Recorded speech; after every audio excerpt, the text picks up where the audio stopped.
Hi there, folks. My name is Emily. And I'm Elle. And we are Oh My Word, a podcast where we discuss books, movies, musicals, TV shows, etc., all in the hopes of trying to promote some clean content. And this is not really restricted by age. Yes, it's more important the younger you are to have really clean stuff. You know, we don't want 8-year-olds reading stuff with a lot of sex, and we don't want teenagers reading stuff with a lot of cursing and violence. But even as an adult, we're also looking for entertainment that's really great and really clean. They used to call it wholesome. Wholesome entertainment, family-friendly entertainment. Yeah. Anyways, yeah, and we do that. We help you. We have a quick, easy guide called our Pearl Clutching Skill for violence, language, and romance, which just grades it on a scale of 0 to 4. 0 being no pearls need be clutched in horror of the language, violence, and romance. And then 4 being all the pearls must be clutched, careful lest they break. Correct. So 0 is better. The more scores of a 0 that a book, movie, musical, TV show, etc. gets, the better it is. But today, actually, our scales are not so important. So your pearls are safe for another week because we are talking about trends in literature, specifically trends in young adult fiction, right? Or young adult. Yes. Yeah, fiction, right? Yeah. And if you haven't seen yet, if you haven't listened yet, our previous episode started. We gave the whole intro of sometimes trends occur on their own, but sometimes trends are being pushed by publishers, like they're being created in the marketplace. Publishers specifically look for a certain something, and they flood the market with it, or they just put a lot of it into the marketplace, so now it's a trend. And a lot of actually the ones that we're covering are ones that are like that. So either it's in response to the culture and an attempt to kind of bring this more to the culture, or publishers are like, we need more of these kinds of stories. And then agents look for that. Also, right. If that's what the agents also like, they'll look for that as well, because, hey, we can sell this book. Last episode went way more into detail about all that, so you can check. I highly recommend you check that out. And now this is going to be part 2 of all that. Yeah. So today we're starting with the trend of feminist retellings in particular, because I think it's so interesting. There are so many books today, and I think we've talked about this before, where they'll comment and they'll say, a strong female lead, and you'd be hard-pressed to find a young adult novel written in the past 10 years that doesn't have a strong female lead. Like, having a strong male lead is less common, it seems. The young adult marketplace in general is dominated by female writers, mainly. There are some male writers. It just, for this reason or that reason, a lot of the male writers, you'll see much more in middle grade and picture books and that kind of stuff. But in the young adult marketplace, most of the writers, or a large amount of the writers are female writers. So a lot of the protagonists are going to be female. They don't have to be, but they are. So that's why it's also, if you don't like the way the protagonist is being portrayed, look at the writer, a man or a woman, and what are they doing with this? Why are they doing that? So I wonder if more readers also are girls than boys at that age. I don't know if it's entirely true, but this is just something that I've observed. So I haven't done a deep study on this. I haven't been funded. I haven't gotten multi-million funding. They do like, we put $30 million into determining if the 5-second rule is real. And everyone's like, we know it's not a thing. We just say that because you want to be able to eat out the floor. So, what I've observed, and I don't know if this is entirely true, but I think that a lot of young adult readers, specifically in the young adult genre, are female readers. Mm-hmm. It seems that boys who are avid readers, after middle grade or coming up from middle grade, a lot of them, I think, jump into the fantasy, sci-fi kind of categories, and they'll jump to adult. And into nonfiction. Or into nonfiction, or even, the thrillers of the way. Actually, not necessarily thrillers or mysteries. I feel like that's more for adult males. Well, females also, but adult male, now we're talking about just because we're talking about boys. But it seems to me that a lot of the boys, once those who are advanced readers, will jump into the fantasy. And maybe it's just not because there's not good fantasy in young adult. I think it's just, maybe there's something about them, something about whatever it is. I think that they like the long, sprawling, epic fantasies that you get in adult fantasy, which are very deeply detailed world building, There's also a lot of male writers in the fantasy, adult fantasy. Not that kind of adult fantasy, the other adult fantasy, the adult fantasy genre, and writing these long, big, the chosen hero sort of epic stories and all that sort of stuff. So there's something about that I think that draws a lot of the male readers to it. Young adult, you have that, the fantasies are usually pared down. They're not as sprawling. There's not as many names you have to remember, which is part of what makes it appealing to certain readers, because I don't want to know 50,000 names, or I don't want to know 100 million places, and I don't need to know this whole deep history about a place that doesn't even exist. Like how Game of Thrones has the family trees in the back, and you often have to refer to it because some names are so similar, and you're coming across a name that you've only come across once, you never come across it again, and who are they related to? So young adult kind of eliminates a lot of those extra things. So I know I specifically said that I read epic fantasy, but I also sometimes enjoy, will go towards the young adult because it's too many. I don't want to remember all these names. I want to have the fun fantasy without with all the other stuff with it. So makes sense. Yeah. So anyway, so that brings us back to our feminist retellings. So they're specifically feminist retellings of other stories, not just feminist stories, because feminist stories, that's not a new trend. That's just young adult fiction. Okay, so the ones that we've looked at today are the Bone Spindle, which is Sleeping Beauty meets Indiana Jones, is in this thrilling fairy tale retelling.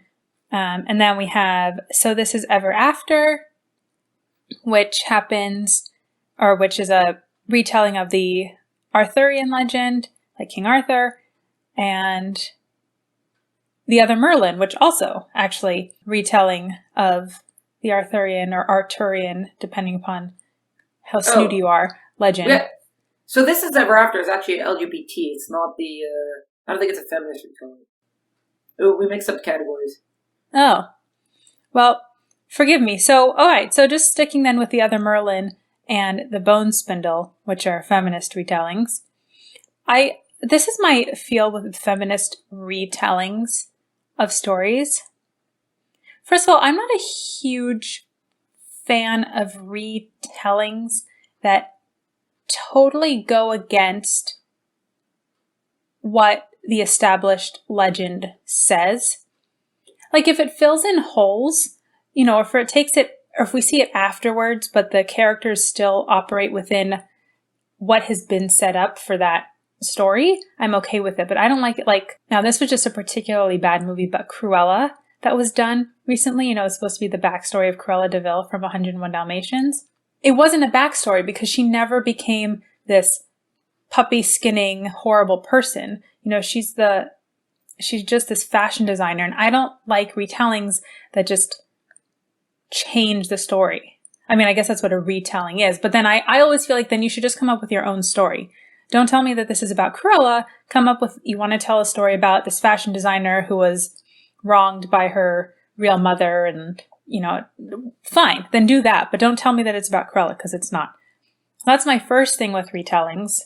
And then my other problem when they're specifically feminist retellings is it feels a little bit like sloppy seconds. Like they want to have a female James Bond, right? Why do we need a female James Bond?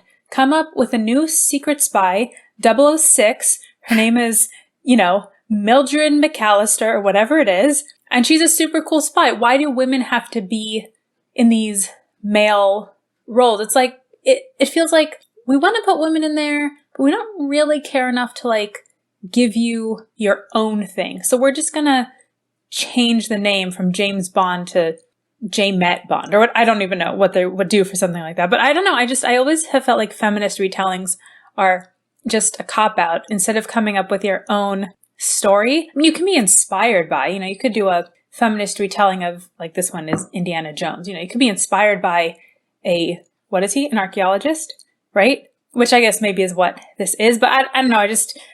I am not a fan of retellings. And I'm not a fan of feminist retellings. She says to the author who has 5 retellings in her library. Yes, but that's what I'm saying. But your retellings, like when I read Cinderella is still Cinderella. Yeah. You showed her after, but you didn't change her into this selfish, mean hag. you let her still be Cinderella. You just showed her, okay, but what happened after? So you still let the characters be who they were. And I'm fine with that. Like, I like fan fiction and stuff that goes in, or prequels and things like that, if the characters are still the characters as they've been set up to be. But if you're going to just take the character and then do whatever you want with it, and it's totally unrelated, and you've blown the whole classic tale up, then just come up with your own thing. Well, I guess the feminist retellings could kind of be like fan fiction. I guess, like, oh, we're going to write this story that we'll use girls for it or something. But sometimes also, as soon as I see feminist, or it's going to be a feminist retelling, I'm like, oh, okay, do I need to be ready to be preached at? Because, like, why, if it's a strong female character, why does it have to be feminist? As far as, I don't know, feminism to be made because of what it is in the political sphere, the cultural sphere, it just seems like because it's the movement, and it's just, oh, we're going to teach everybody about whatever it is. So, to me, it just feels like, okay, am I just going to have all these, girls preaching at a bunch of other people about, instead of just be the character, just be an awesome female character without preaching to everybody. So, I don't know, it seems like that also. And it's actually, there's a second thing, there's the feminist retellings, which also I agree with. Why do we have to be the guy? Like, aren't women supposed to be superior to men? So don't tell the same story as the guy and then just put a woman in there. Give us our own stories. Yeah. Or it's like, sometimes what they'll do now instead is, I think they did this with the Ranger's Apprentice. They started like a whole second series of it, where it's like, originally the first book was about the Ranger's Apprentice was a boy, and now the boy has grown up and become a ranger himself, and his now apprentice is going to be a girl. Right? So it's like they kind of we're revisiting the world and the stories, but now we're going to have a girl. So it'd be like, here, the other Merlin, it's specifically, the girl is going to, like, step into the Merlin role. But sometimes it's like, okay, so Merlin, his charge, his mentee, is going to be a girl instead. So you see that happen a lot also, and it's, I don't know, but, again, I see what you're doing there, but I guess it's kind of good, because you're not totally redoing it, but you still see it's a deliberate thing to put a female in that place. Another thing also with the retellings that they're starting to do, I don't know if this is going to be a full-blown trend, but I have seen a few of it, is it's also what they're calling remixes. That could be also sort of why, so this is ever after evident there. Because what the remix is it's the same sort of story, we just switched out a few people. So for example, they're doing what's called like the remix of, I think it's Little Woman. And the sisters are now, they're black characters instead. So I haven't read it, but it's going to be, I think, basically the Little Woman story, just with black characters instead of the traditional white characters. Or like, they're doing that with the Count of Monte Cristo. Is it the Count of Monte Cristo? I think it's the Count of Monte Cristo. They're also doing a remix of it where it's going to be a girl in that role instead of a boy in that role. So it is still kind of like a retelling, but they're calling it a remix instead. Huh. Because I guess if it's not a fantasy, or if it's not mythology or folk tales, so they don't want to call it a retelling. So instead they're calling it a remix. Like, that's another one they're starting to sort of introduce. Interesting. Yeah, and also, don't mess with the Count of Monte Cristo. I was just going to say, that must really hurt you, that one. Kind of like, yeah. And it's funny, because sometimes the more you love something, the more you want to see of it. I realize, so, if I love vampires, I want to read all the vampire books up there. And sometimes it's like, no, the Count of Monte Cristo, like, don't touch it. Right, don't. Some things like, it's so perfect. good. Well, yeah, just don't. It's also interesting that a lot of these feminist retellings end up crossing over into like the LGBT queer realm also.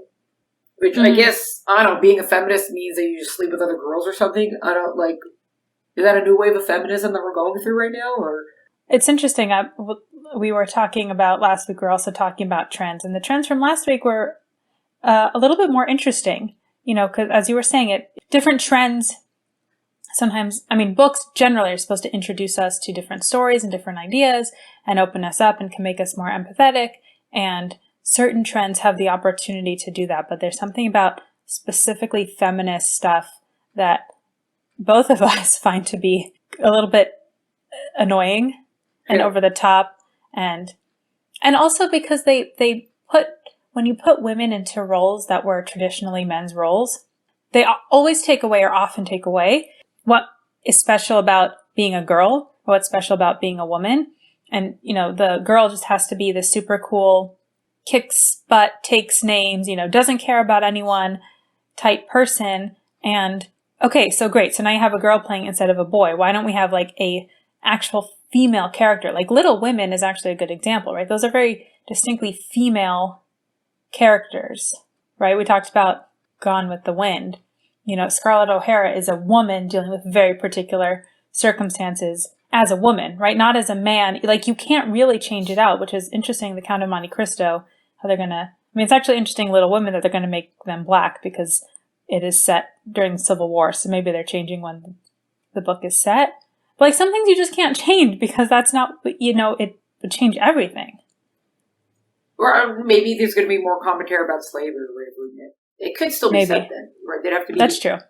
It works. It's just, I know, you know, everyone's got their own thing that they're attracted to, I guess. So, which is why it's great that there's all these different books being published, and everyone can read what they like. And if I want to avoid all the feminist retellings, I can, unless Elt makes me read one of them. And unless one is hers, but she wouldn't do like an annoying feminist retelling. So if you did a feminist retelling, I'd read it. Well, I don't think it would be. I think I have from the 5 that I have, especially my editor liked the Rumpelstiltskin retelling because the female character in that is a much stronger character. She takes much more control. So theoretically, sure, I could market it if I really wanted to also follow the trends and use the buzzwords of like, this is the feminist retelling and she's taking control of her life and blah, blah, blah. But I don't like to go there. So I just don't. I don't usually if it's a buzzword, I have this moment of like cringe almost. Also because if it's a buzzword today, it's not a buzzword tomorrow. So. Right. You know, and it becomes kind of cliche almost, the buzzwords. So, and you want it to stand on its own. We can have strong female characters without having to call it feminist, without it having to be deliberate feminism, because women are very strong characters. Right. There are big, there some are small and some are big. They're all different types. So that's why I don't think we have to deliberately go towards something to create something which we have already. Anyways, that's our take on that. Yeah. So I think that's a good place to leave it. We actually have more trends to discuss, but we had a lot to talk about here. So why don't we leave people on a little bit of a cliffhanger, you know, leave them wanting more, right? That's what you're supposed to do. So we'll tease the fact that we're going to do this trends thing again. What are those trends? One of them we might have talked about a little bit today if you were paying attention, but we'll get to more trends at a later date. But for now, I think we covered it here with feminist retellings. Don't you? Absolutely. Walk up and down an aisle in a bookstore and see, confirm if what we speak about is true. Yes. Yeah, that's the best way to do it. Just go to Barnes & Noble and see what books are there. Or the library, what books are they promoting? It's not a secret. Exactly. It's there for you. So until next time, maybe we do another trend. Maybe we go back to our regular type of episode. Who knows? But until then, thank you so much for listening. Cheers, people. We hope you enjoyed this week's episode of Oh My Word podcast. Make sure you're subscribed so you always get the latest episode, and please leave us a rating and a review. And please share the show with your friends. Also, follow us on Instagram at Oh My Word podcast. There we post episode updates, our ratings for each book, and also our personal reading recommendations. Music for the show is by Tim Burke. Editor is Emily Yaffe. We'll see you next week.